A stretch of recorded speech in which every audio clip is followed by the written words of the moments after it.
Llegó la hora del programa Lecciones que Transforman y es una alegría tener su compañía una vez más. A usted que nos acompaña desde cualquier parte de nuestro inmenso país aquí en Perú y por supuesto también a todos los que nos acompañan del extranjero. Que la bendición del Señor se multiplique en su vida, sobre todas esas bendiciones que sean bendiciones espirituales, para que usted crea en Dios de todo corazón y para que crea que nuestro Cristo bendito, que por nosotros murió y resucitó, volverá para buscar a sus hijos amados. Muchas gracias, mis queridos amigos y hermanos, por su preferencia. Este programa sigue adelante por la gracia de Dios, pero también por el apoyo de cada uno de ustedes a través de su compañía y porque comparten con sus familiares, comparten con sus amigos cada estudio y así van uniéndose más y más personas a esta hermosa familia de lecciones que transforman. Por favor, sigan compartiendo cada día el programa con todos los que puedan. Estaremos muy agradecidos y el ministerio crecerá. Gracias también a todos los que se animan a dejar sus comentarios, escribiendo su saludo, también reaccionando a las enseñanzas de la Biblia que se vierten en los estudios cada día en Lecciones que Transforman. Es una alegría leer sus comentarios al terminar las transmisiones. Muchas gracias por eso. Ahora sí, vamos a comenzar el estudio de hoy, viernes 8 de diciembre, que consistirá en repasar todo lo que hemos estudiado esta semana. Esta semana hemos estudiado la lección número 2 de la guía de estudio de la Biblia, que lleva por título Crisis en el liderazgo o crisis de liderazgo. Si usted recién se está uniendo a la gran familia de lecciones que transforman y no tuvo la oportunidad de acompañarnos durante la semana, cada día, le recomiendo darse un tiempo para mirar los videos de los estudios que quedaron grabados. Estoy seguro que usted tendrá mayor aprendizaje del tema general de esta semana cuando repase o estudie estos videos. Valdrá la pena invertir tiempo mirando esos videos. Por otro lado, le quiero invitar que cada día se una a nosotros a partir de las 5 de la mañana para estudiar la Biblia a través de la lección de escuela sabática. Si usted no tiene este manual, le invito a solicitarlo ahora mismo para enviarle de manera gratuita en formato digital, en formato PDF. Solicítelo, por favor. No se puede perder esta gran oportunidad de tener este material maravilloso. Vamos a orar para iniciar nuestro estudio. Amantísimo Señor, muchas gracias te damos porque nos das la oportunidad de estar juntos otra vez. Qué bueno que nos hayas despertado, Señor, después de un descanso.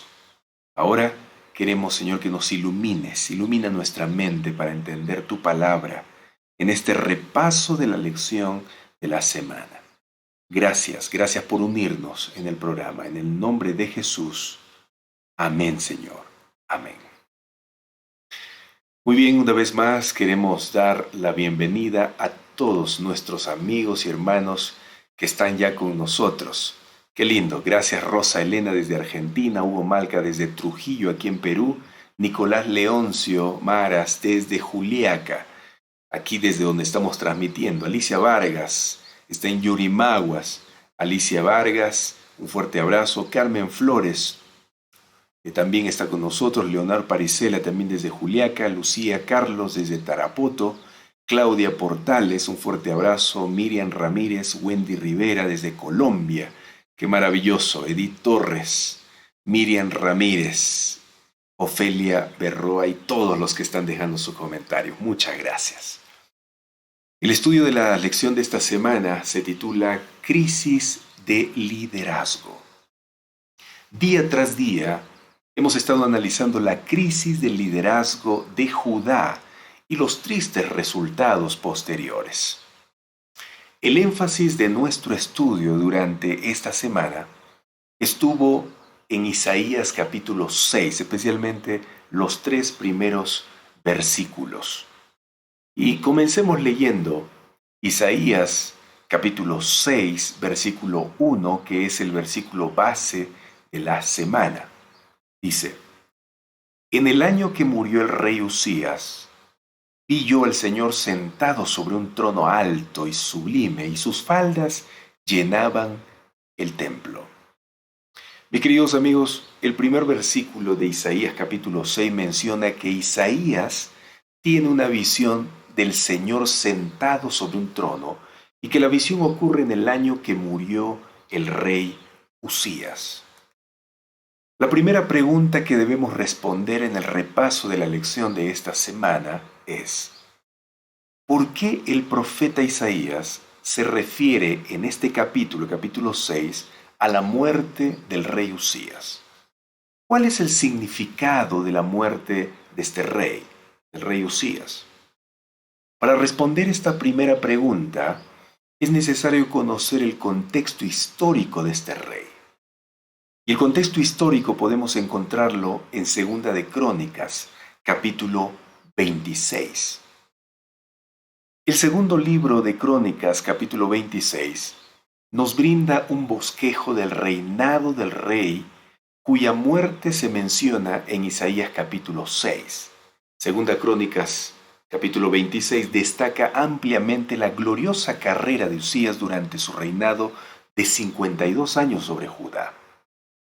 Entre otros logros notables, la experiencia del rey incluye que era un estratega militar y a causa de esa gran habilidad, su territorio se expandió inmensamente.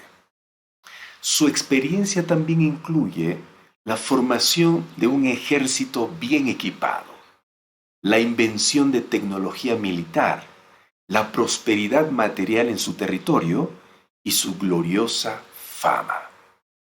Definitivamente el rey Usías era un hombre extraordinario con grandes capacidades, con grandes habilidades. Sin embargo, el mismo registro grandioso que acabo de mencionarlos de su experiencia que se encuentra en Segunda de Crónicas, capítulo 26, agrega un detalle sombrío y peligroso sobre la vida del monarca. Segunda de Corintios, capítulo 26, versículo 16 específicamente, dice que cuando Usías llegó a ser fuerte, su corazón se enalteció para su ruina, porque se rebeló contra Jehová su Dios. ¿Y en qué consistió esta rebeldía contra Jehová? La historia bíblica cuenta que un día Usías entró en el templo de Jehová para quemar incienso en el altar del incienso. ¿Y qué de malo había en quemar incienso dentro del templo? Bueno, no había nada de malo a menos que este acto sea hecho por los sacerdotes. Nadie más podía ofrecer incienso en el altar del incienso que estaba dentro del templo, sino solo los sacerdotes. Esa fue la orden de Jehová, y se tenía que obedecer esa orden. Cuando Usías entró en el templo de Jehová para quemar incienso en el altar del incienso, obviamente los sacerdotes se opusieron a la intención del rey. Le advirtieron que no le correspondía ofrecer incienso porque eso era obra de un sacerdote y no de un rey. Fíjese lo que dice Segunda de Crónicas, capítulo 26, versículo 28. Vamos a leer juntos, por favor, este texto.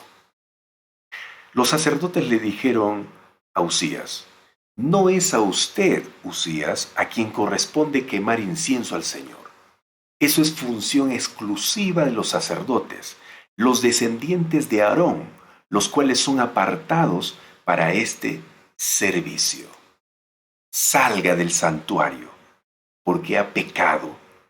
El Señor Dios no le honrará por esto. En otras palabras, los sacerdotes le dijeron al rey Usías con firmeza: solamente nosotros los sacerdotes podemos quemar el incienso porque somos descendientes de Aarón y para eso nos eligió Dios. Usted no puede hacerlo, rey, aunque sea el grande aquí. Así que salga de inmediato, pues ha ofendido a Dios y él lo va a humillar.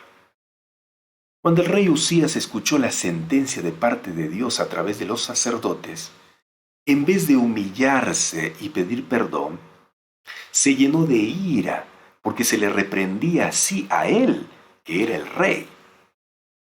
Y mientras estaba allí de pie, la historia bíblica continúa diciendo que en airada rebelión se vio repentinamente herido por el juicio. Juicio divino. Le apareció una lepra en su frente.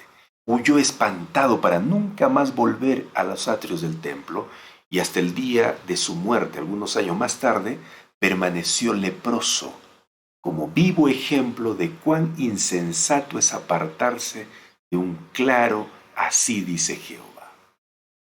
Todos los años que el rey Usías hizo bien las cosas no le sirvieron de nada, ni como excusa por el pecado de presunción con que manchó los años finales de su reinado y atrajo sobre sí el juicio del cielo.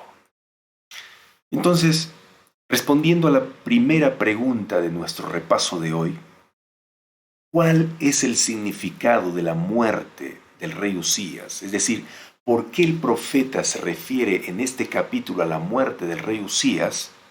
La respuesta es que Isaías, al referirse a la muerte de Usías como lo hace en el capítulo 6 de su libro, su objetivo es que recordemos a un rey próspero y glorioso, que por su orgullo, desobediencia y rebeldía a Dios, su vida exitosa terminó en una vida leprosa y por lo tanto en muerte. El profeta Isaías, al referirse a la muerte de Usías como lo hace en el capítulo 6 de su libro, trata de enseñarnos que las consecuencias del pecado no solo es la muerte del rebelde, sino también tristeza y dolor para aquellos que rodean al desobediente y rebelde, sean estos familiares, amigos, compañeros de trabajo, etc. Son ellos los que también sufren por las malas decisiones del rebelde y desobediente de Dios. Es por eso que cuando el rey Usías murió como consecuencia de su pecado, el pueblo a quien él lideraba también sufrió. El pueblo de Dios entró en una época de crisis de liderazgo, ya que a partir de la muerte del rey, la nación asiria, que tenía hambre de conquista, se convirtió en una superpotencia invencible que amenazaba la existencia no solo de Judá, sino también de todas las naciones del cercano Oriente. Ya no estaba el rey talentoso y hábil para dirigir al pueblo ni protegerlos. Apreciados hermanos, de las respuestas que acabamos de dar a la primera pregunta que hicimos en nuestro repaso de hoy, podemos sacar una gran aplicación para nuestra vida. Y esa aplicación es que cuando servimos a Dios, debemos hacerlo siempre recordando que nosotros solo somos simples seres humanos, llenos de falencias, aun cuando tengamos habilidades y capacidades sobresalientes, como las tuvo el rey Usías. Nunca olvidemos que todas las habilidades y capacidades que poseemos no son fruto de nuestra inteligencia y experiencia, sino son resultado de la misericordia y bondad de Dios para con nosotros. Él es quien nos da la fuerza para lograr lo que nos proponemos en la vida. Sin Él nada podríamos hacer.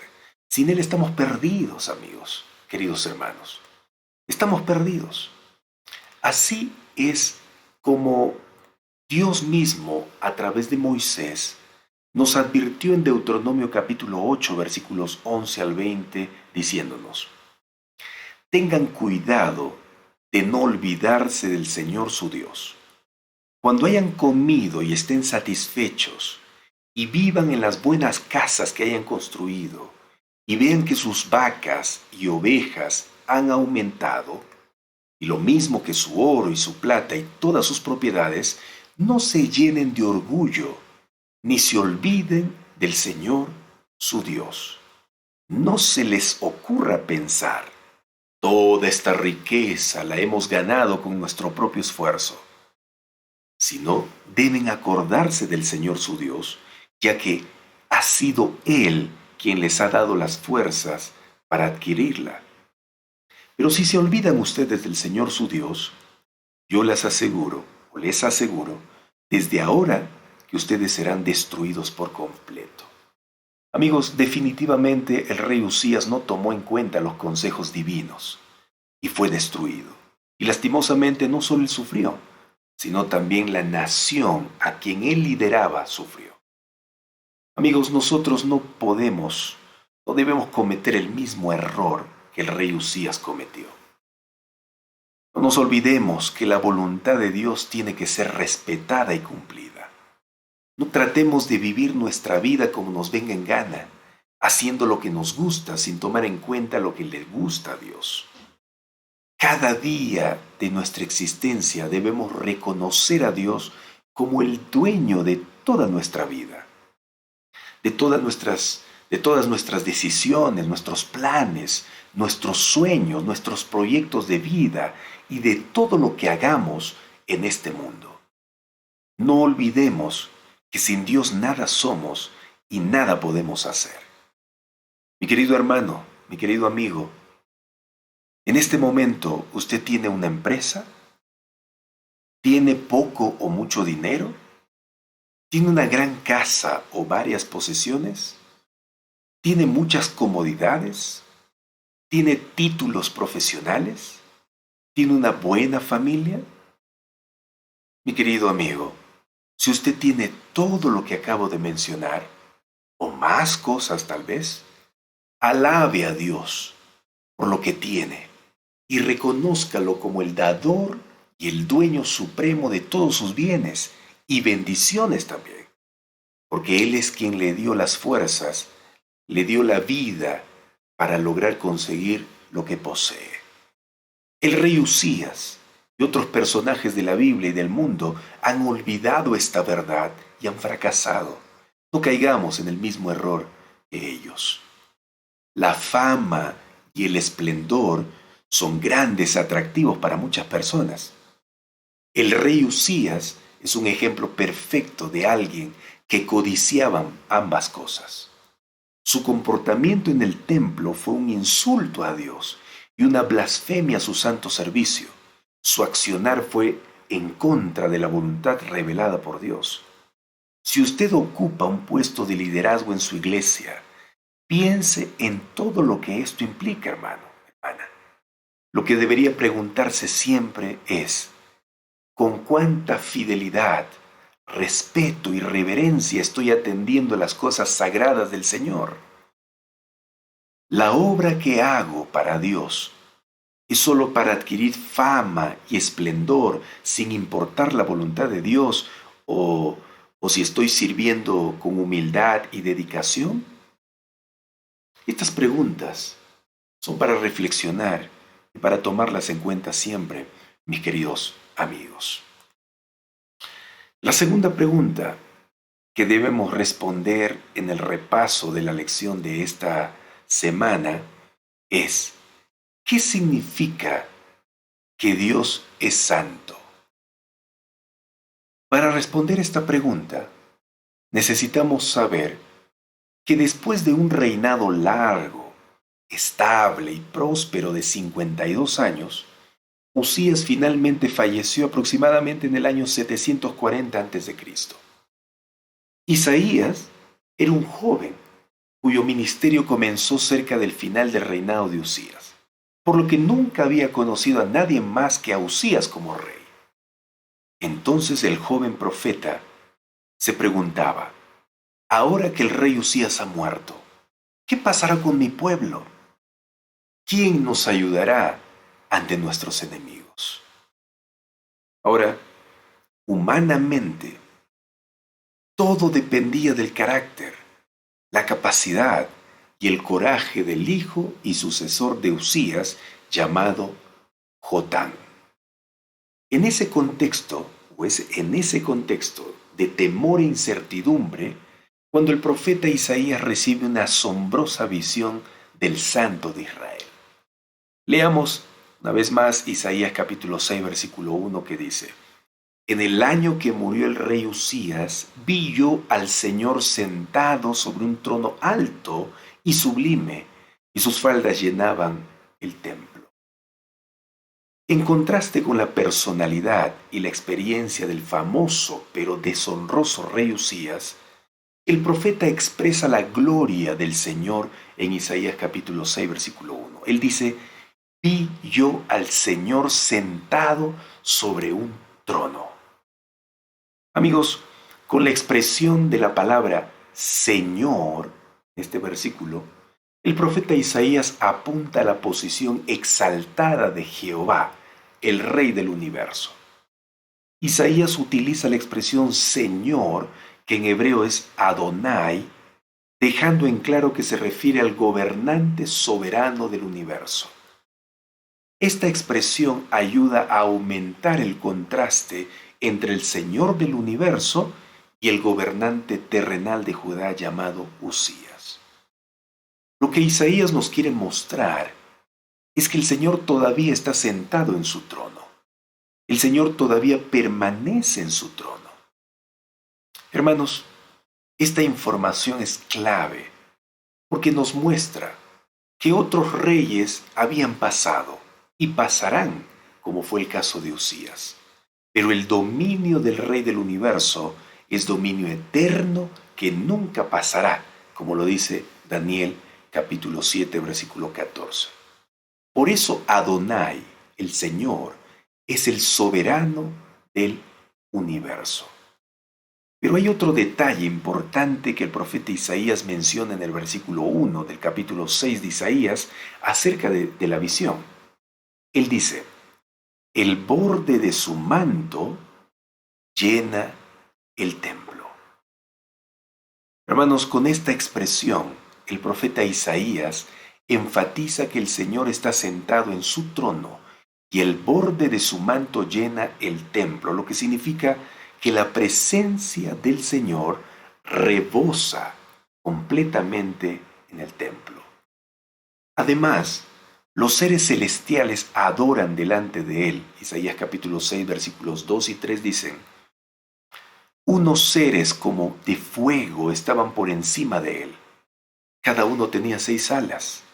Con 2 alas se cubrían la cara, con otras 2 se cubrían la parte inferior del cuerpo, y con las otras 2 volaban. Y se decían el uno al otro, Santo, santo, santo es el Señor Todopoderoso. Toda la tierra está llena de su gloria. Una escena similar podemos ver en Apocalipsis capítulo 4, versículo 8, donde el profeta Juan en visión expresa: cada uno de los 4 seres vivientes tenía 6 alas y estaba cubierto de ojos por fuera y por dentro, y ni de día ni de noche dejaban de decir: Santo, Santo, Santo es el Señor, Dios Todopoderoso, el que era, y es, y ha de venir. Amigos, tanto en las visiones de Juan y de Isaías, la santidad trascendente de Dios es un aspecto básico de su mensaje. Dios es un Dios santo y exige santidad a su pueblo. Una santidad que le dará solo si se arrepiente, se aparta de sus malos caminos y se somete a Él con fe y obediencia. Pero, ¿qué más implica la santidad de Dios? La santidad de Jehová significa la esencia parcialmente oculta de su ser, su trascendencia absoluta, la perfección divina que lo separa de su creación. La santidad de Dios significa una distinción en esencia y en carácter y su majestad moral. La santidad es la esencia del ser de Dios, pero esa esencia no está completamente oculta porque se revela en parte en su gloria que llena toda la tierra. A medida que su presencia llena el templo, es su gloria la que llena la tierra. Los serafines manifestaron en la visión la importancia primordial de reconocer plenamente la incomparable santidad del Señor, quien es el majestuoso objeto de adoración. Hermanos, si los serafines, puros y sin pecado, de esplendor sobrenatural, que poseen tal poder que sus voces de alabanza sacuden los cimientos de piedra del templo, cubren sus rostros cuando están ante la presencia del Santo de Israel, ¿cuán reverentes deberíamos ser nosotros cuando nos acercamos a Él en nuestra devoción privada o en una casa de culto? El profeta Isaías fue consciente de su condición al estar ante la presencia del Dios soberano y santo. Isaías reaccionó exclamando de la siguiente manera: ¡ay de mí! Voy a morir. He visto con mis ojos al Rey, al Señor Todopoderoso. Yo que soy un hombre de labios impuros y vivo en medio de un pueblo de labios impuros. Hermanos, la segunda pregunta de nuestro repaso de hoy nos decía: ¿qué significa que Dios es santo? Y aquí va la respuesta. Si el profeta Isaías estaba asombrado y afectado por una sensación de indignidad tan profunda, ¿cómo podemos responder nosotros sino clamar como Él? Si Él se identificó como un pecador entre su pueblo pecador, ¿podemos permanecer distantes de nuestros pecados y echar la culpa a los demás? ¿Qué significa que Dios es santo? ¿Qué significa? Significa que delante del Señor todos somos pecadores inmundos. No importa cuántos años de bautizados tengamos en la iglesia, no importa cuánto sepa de la Biblia, no importa cuántas personas predique, no importa en cuántos cargos me desenvuelva en la iglesia, no importa si soy pastor, no importa cuán religioso sea o me crea, delante del Señor Santo somos simples pecadores. Por eso cuando un cristiano vive considerando a la gente que le rodea como más pecadora que él, ese cristiano está totalmente fuera de foco, está totalmente ciego.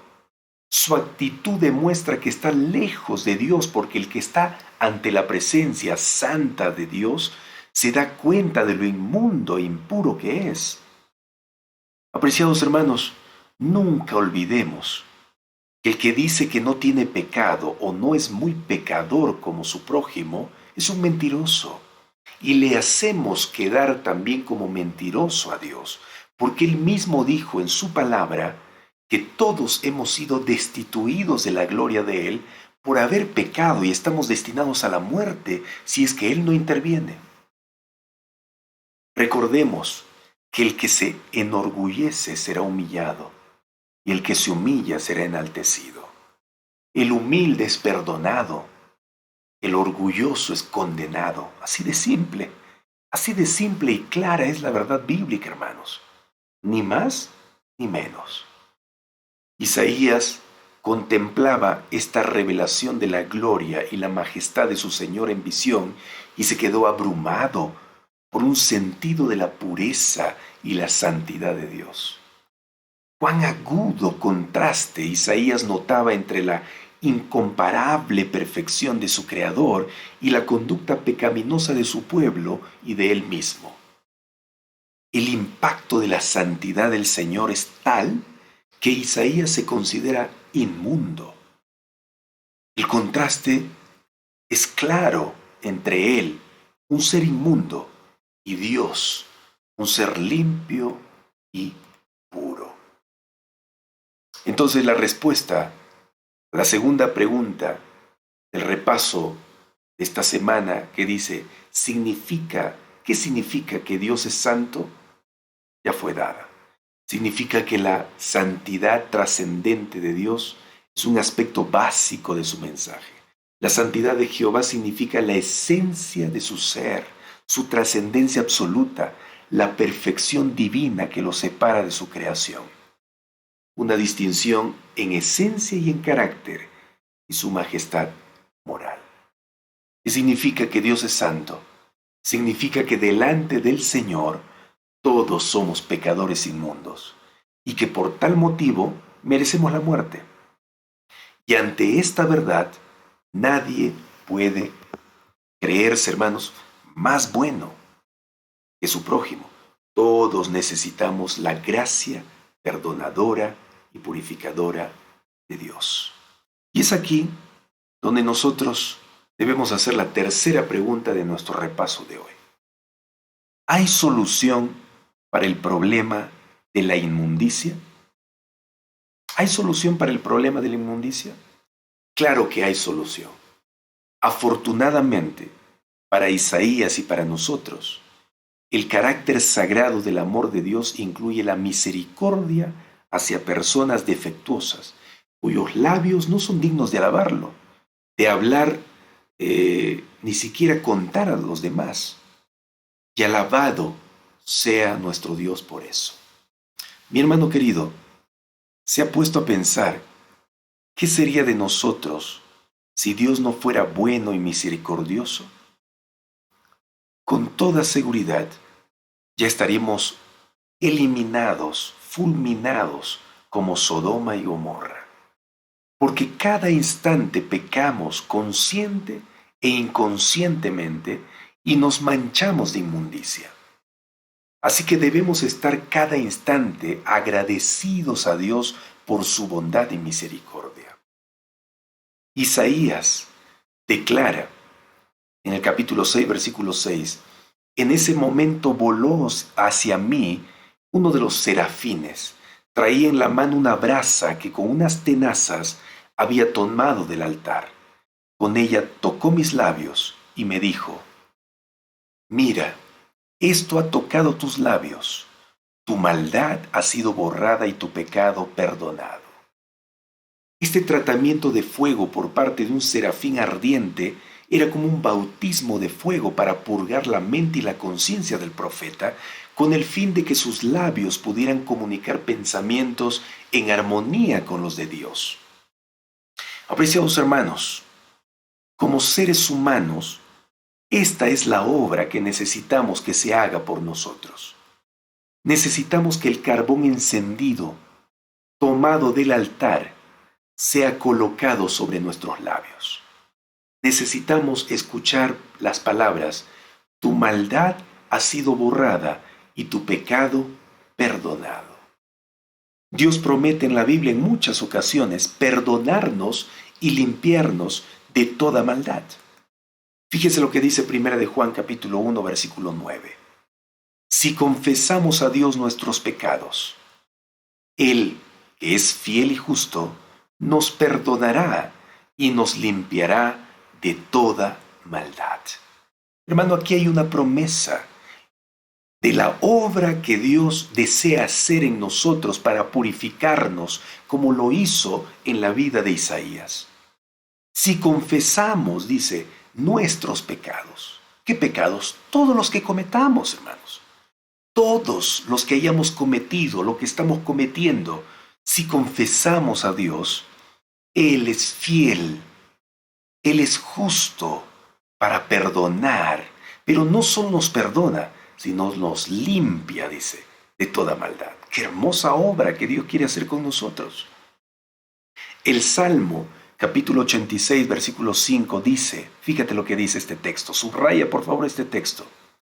Oh Señor, eres tan bueno, estás tan dispuesto a perdonar, tan lleno de amor, inagotable para los que piden tu ayuda. Fíjate, este texto dice que el amor de Dios es inagotable. Hermano, no termina. Él está dispuesto a perdonarnos los pecados que cometemos o tenemos. Isaías capítulo 1, versículo 18 dice, vengan y aclaremos las cuentas, dice el Señor. Por profunda que sea la mancha de sus pecados, yo puedo quitarla y dejarlos tan limpios como la nieve. Aunque sus manchas sean rojas como el carmesí, yo puedo volverlas blancas como la lana. Hermanos, ¿qué más promesa Dios nos puede dar maravillosa que esta? Él nos dice, yo les voy a purificar. Ustedes no se preocupen, ustedes no pueden hacer nada. Yo lo voy a hacer todo.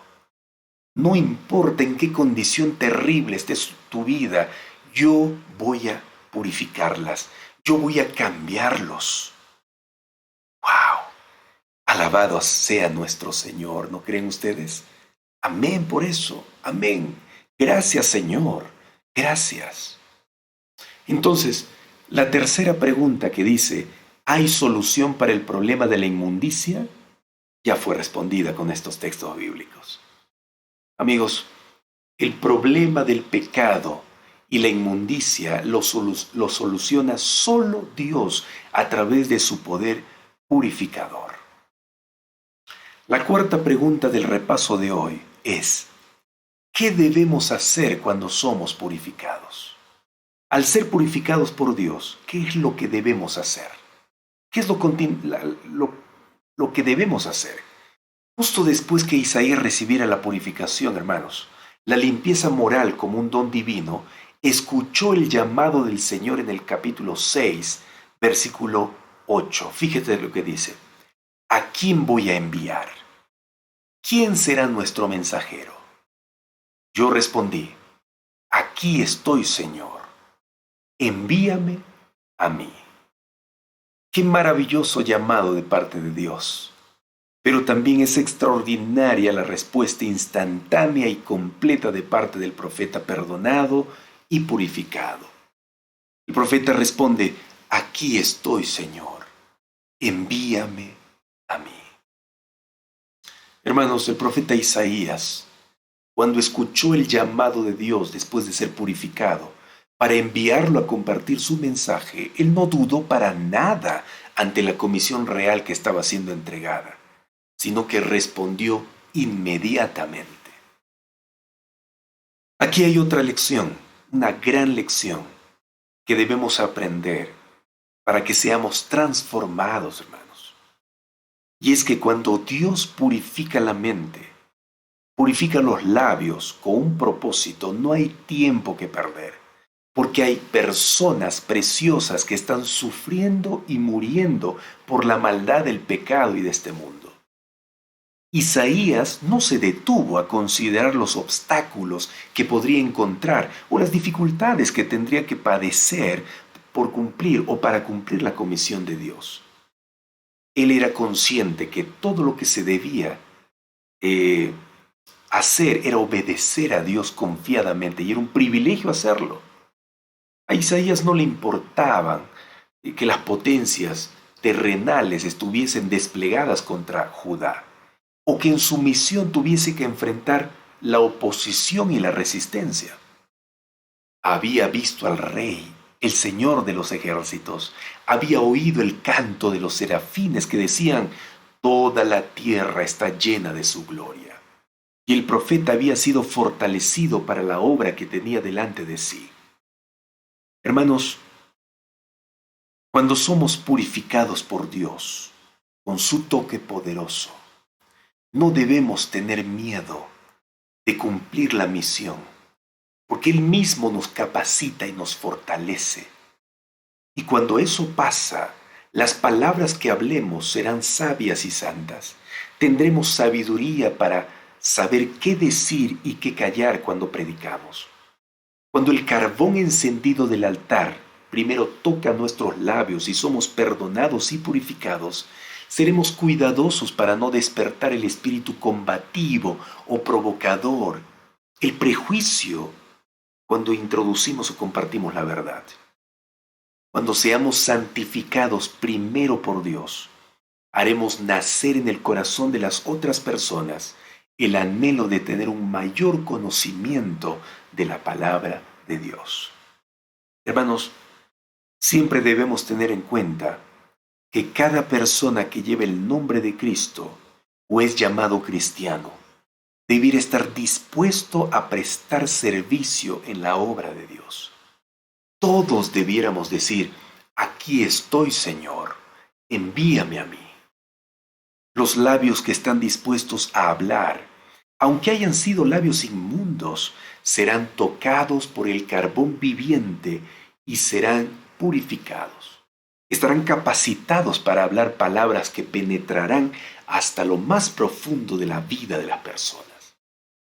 Apreciados amigos, llegará un tiempo cuando se pedirá cuenta por las personas que debieran haber recibido la luz, pero no les fue comunicada. Los cristianos que fracasaron en cumplir con su deber, los que recibieron la luz, pero no la apreciaron ni la compartieron, serán registrados en los libros del cielo como enemigos de Dios que no se sujetaron a su voluntad ni permitieron ser guiados por Él. Y esto sí que es una terrible noticia para aquel cristiano que no está cumpliendo la comisión divina que le fue entregada.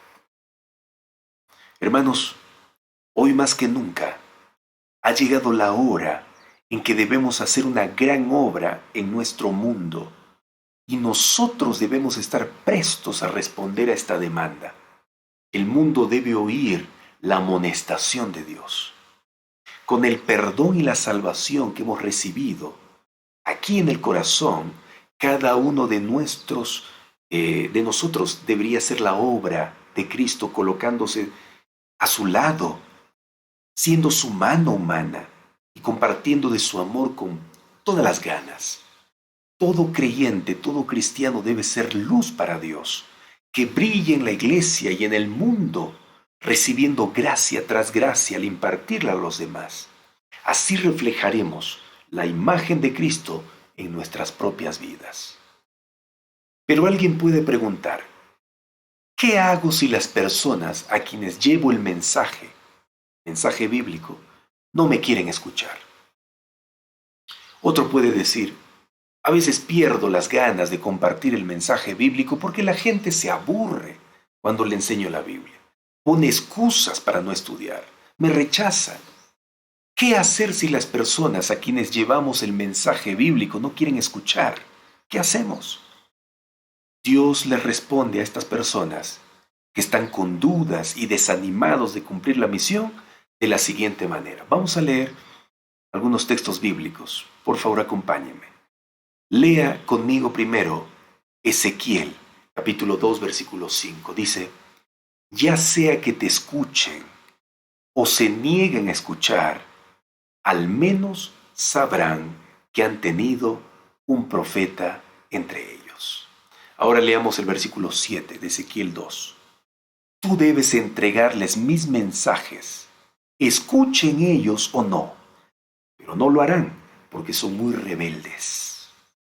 Y aquí hay otro texto bíblico, Ezequiel capítulo 3, versículo 11, dice, ve a tus compatriotas en el exilio, y escuchen o no, diles, esto es lo que el Señor Dios dice. ¿Se da cuenta? ¿Se da cuenta en estos dos textos que acabamos de leer? Estos versículos nos enseñan que nada puede impedirnos compartir el mensaje del Señor. No hay excusa para predicar. No hay barreras para que las personas conozcan de Dios. Tenemos un deber que cumplir y debemos hacerlo con ánimo y prontitud.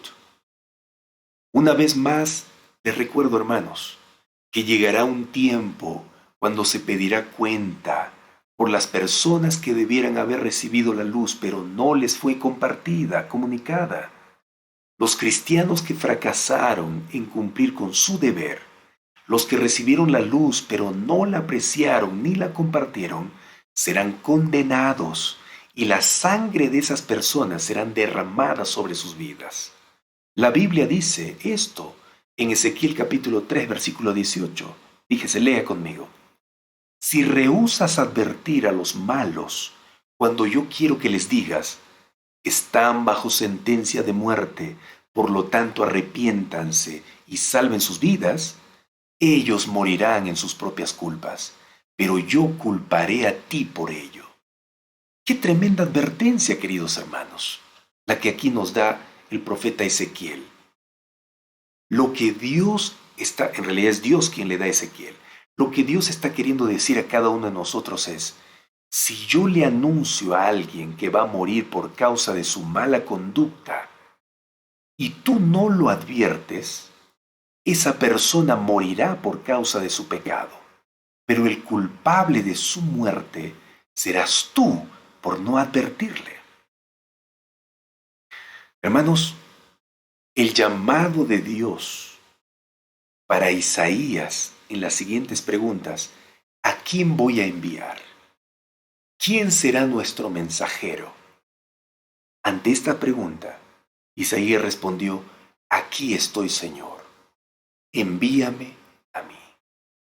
Cuando Dios le preguntó eso, Isaías sabía que no sería fácil el trabajo, porque la mayoría de las personas no le escucharían, pero de todos modos, él se fue.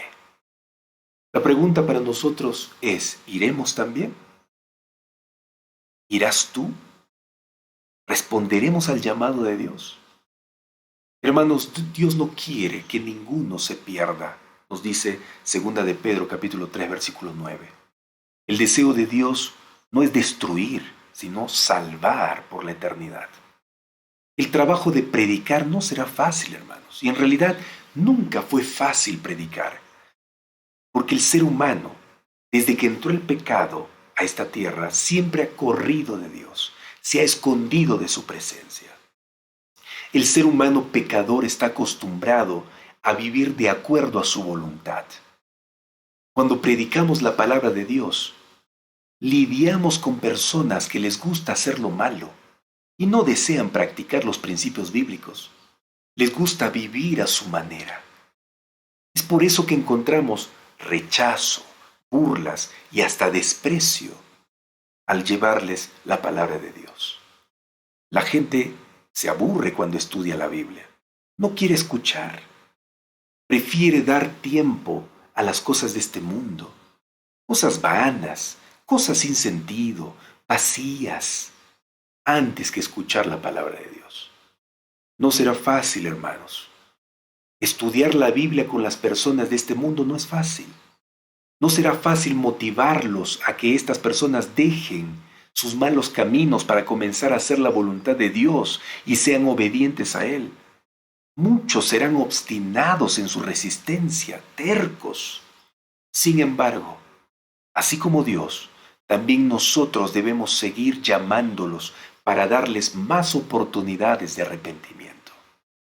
Sí, hermanos, debemos hacer eso.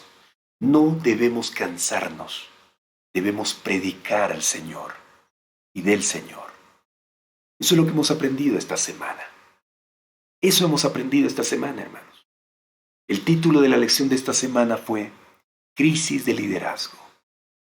Hermanos, cuando el pueblo de Dios entra en crisis por causa de un error que un ser humano ha cometido, como en este caso Uzías, no deja a su pueblo abandonado.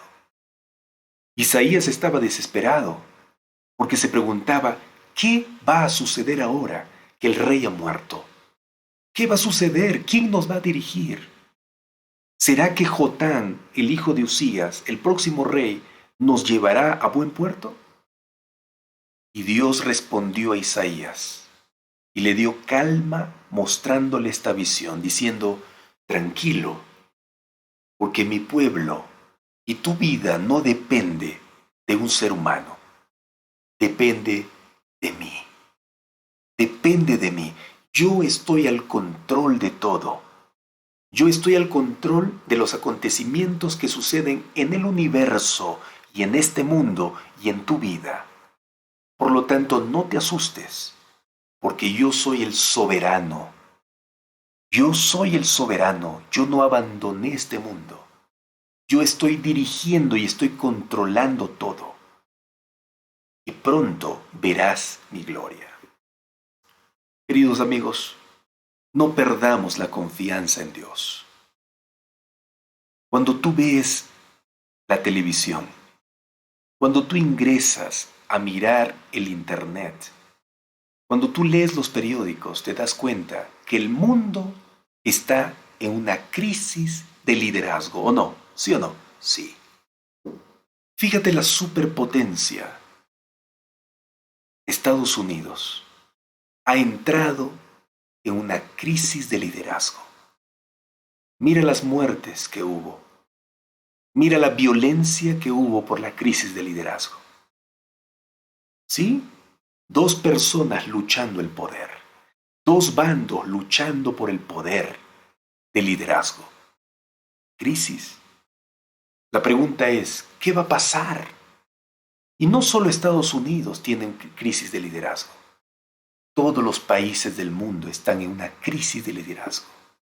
Y parece como que el mundo se viene abajo. Parece que el país se viene abajo.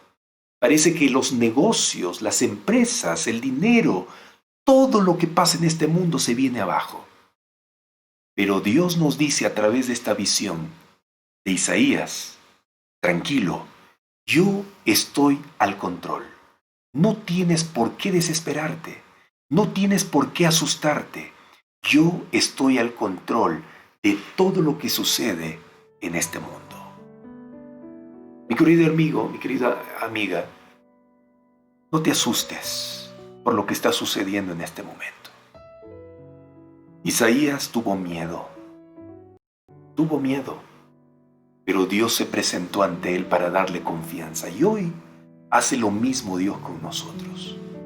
Nos dice, hijos, tranquilos, lo que está pasando en el mundo tiene que pasar, porque esos son las señales de que yo estoy pronto por regresar y reformar todo lo que yo he hecho en el pasado, pero Satanás lo destruyó.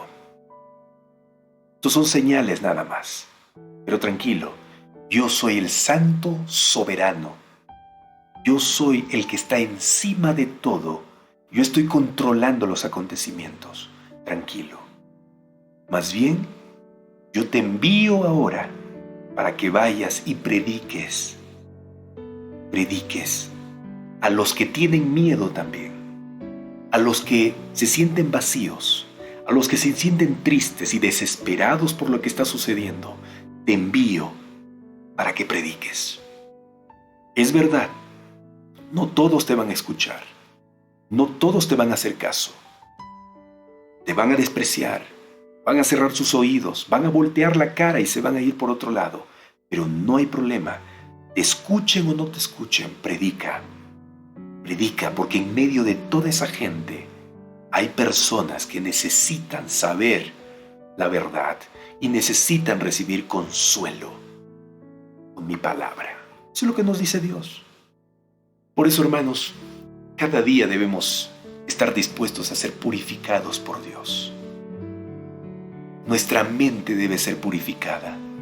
Nuestros labios deben ser purificados. Nuestras manos, nuestros pasos, todo nuestro ser debe ser purificado para que el Señor tenga con quién contar para ir y predicar el mensaje. Tenemos una obra que realizar y hoy es el momento de hacerla. Yo pregunto, ¿tú estás dispuesto a ponerte en las manos del Señor? ¿Tú estás dispuesto a responder al llamado del Señor que está haciendo en este momento? ¿Estás dispuesto? Yo estoy dispuesto. Yo quiero decirle, Señor, aquí estoy, pecador impuro, limpia mi ser. Yo quiero ponerme a cuenta contigo, Señor. Yo quiero que estas manchas de pecado que tiene en mi vida sean purificadas por ti.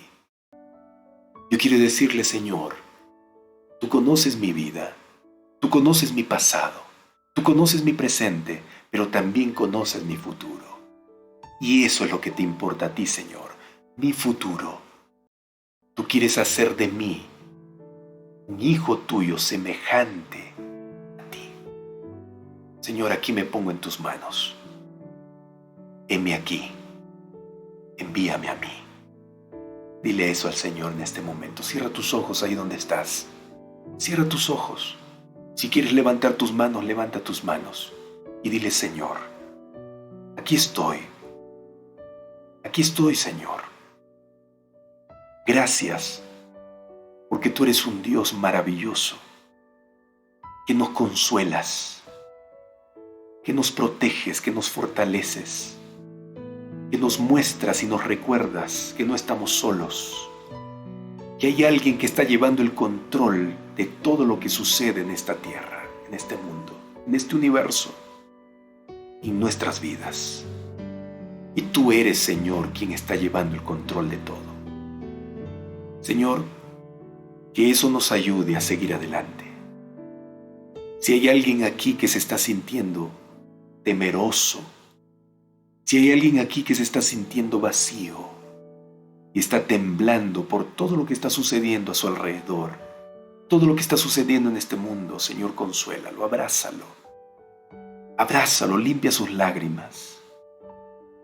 Señor, y dile, yo estoy contigo, hijo. Yo estoy contigo, no tengas miedo. Yo estoy llevando adelante a ti, a mi pueblo, para encontrarme con él. Señor, también queremos en este momento que perdones nuestros pecados, nos limpies, nos purifiques. Purifícanos, Señor. Somos malos. Aunque estudiamos la Biblia, muchas veces no practicamos lo que estudiamos. Aunque tratamos de hacer tu voluntad, Señor, fallamos. Pero qué bueno que tú estés allí, Señor, levantándonos y diciéndonos, vamos, inténtalo otra vez, yo estoy contigo. Yo estoy contigo, yo estoy dispuesto a ayudarte. Y Señor, aquí estamos, para que tú nos ayudes una vez más. Nos purifiques. Y estamos dispuestos a ir y consolar a las personas que están también pasando momentos difíciles, que están tristes, están vacías. Queremos ir, Señor, y abrazarlos como tú nos abrazas, consolarlos como tú nos consuelas. Señor, darles un camino, mostrarles un camino como tú nos mostraste el camino de salida. Llevarlos a ti, Señor, para que estas personas, nuestros familiares y amigos, también te conozcan y reciban la comisión real para que ellos también vayan a otros y consuelen, animen y muestren la verdad. Gracias, Señor, por todos mis hermanos y amigos aquí que se han reunido hoy para hacer este repaso de la lección, repaso de tu palabra. Hemos estudiado durante la semana. Algunos se han unido en la semana y han estado día tras día estudiando. Otros recién hoy día. Señor, sea lo que sea, gracias por traerlos aquí. Gracias. Abrázalos en este momento donde estén. Suple sus necesidades, Señor. Te amamos, Padre, te amamos porque creemos que tú eres un Dios real, Es un Dios que estás a nuestro lado, supliendo nuestras necesidades. Que nunca duden tus hijos que tú te preocupas por ellos y estás obrando por ellos. Si hay alguien aquí que todavía no recibe la respuesta a sus oraciones, dale confianza, que esta oración que estamos haciendo sea la confianza que brille en su vida de que tú pronto vas a responder. Gracias, Señor, por escuchar nuestra oración. Gracias por estar con nosotros. Gracias por amarnos y perdonarnos y purificarnos. En el nombre de Jesús oramos, Señor. Amén. Amén, Señor. Amén. Amigos queridos, qué maravilloso haber estudiado la Biblia con ustedes. Qué extraordinario. Los que acaban de unirse, yo les recomiendo que vuelvan a mirar, al terminar esta transmisión, a mirar el repaso. Sí, vuelvan, estudien con oración este tema que fue maravilloso. ¿Sí? Muy bien. Recuerda compartirla. Comparte el estudio de hoy, por favor. Comparte. No te quedes con el mensaje de hoy. El Señor tiene lindas cosas que darle a conocer a otras personas también. Envía al WhatsApp, al perfil, a donde tú creas conveniente que un familiar y un amigo pueda escuchar este mensaje. ¿Está bien? Gracias por ser parte de Lecciones que Transforman. Recuerda que todos los días a las 5 de la mañana nos estamos encontrando, horario peruano, para estudiar la Biblia. Quiero decirles algo, oren por favor. Quiero pedirles que oren. ¿Por qué tienen que orar? Yo voy a hacer un viaje hoy día. Voy a hacer un viaje con toda la familia a un lugar donde me dijeron que no hay internet. Pero voy a llevar un dispositivo de internet inalámbrico para ver si funciona. Ojalá pueda funcionar. Hermanos, si es así, el mañana temprano y el domingo y toda la semana vamos a estar conectados. Y si no logro conectarme con el internet, nosotros regresamos el día miércoles, vamos a estar otra vez en casa. Y el jueves o viernes vamos a tener que conectarnos una vez más. Pero oren por favor para que haya internet en ese lugar, funcione bien todo y podamos conectarnos desde allí. ¿Sí? Y seguir estudiando la lección de escuela sabática, la guía de estudio de la Biblia. Y si tú quieres, recuerda solicitarlo ahora, yo te voy a enviar esta guía. Un fuerte abrazo, que tengas un hermoso sábado dentro de unas horas. Prepárate para encontrarte con Jesús. Que la bendición de Dios esté contigo siempre. Escucha esta alabanza que dice justamente eso. Nos vemos, te quiero mucho. Hasta luego.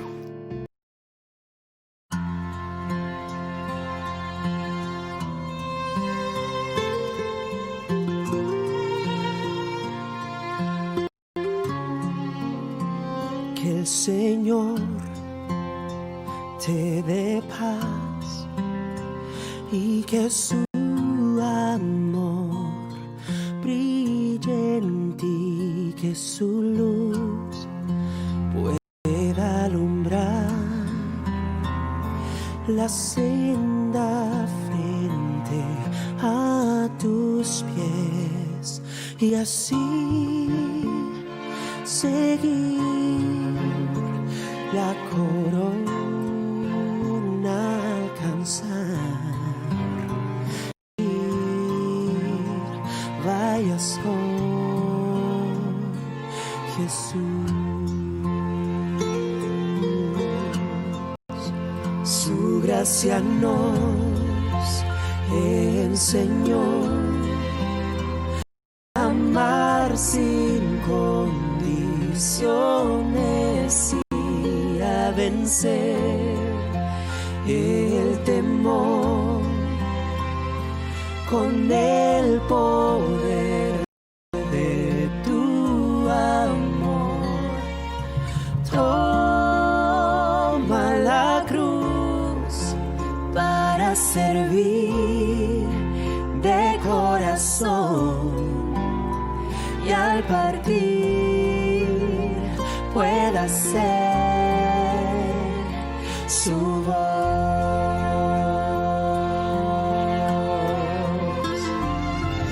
pues Él es tu fuerza, victoria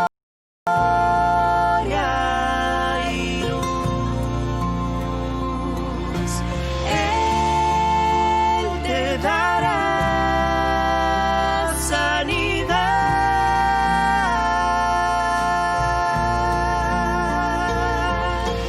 Él es mi porción y mi copa, mi escudo es Él.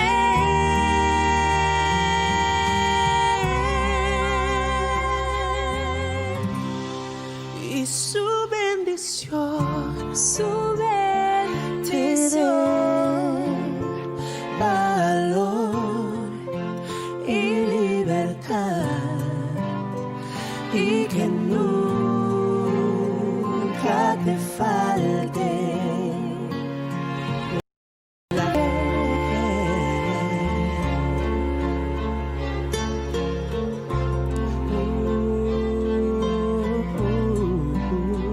Y al partir siempre esté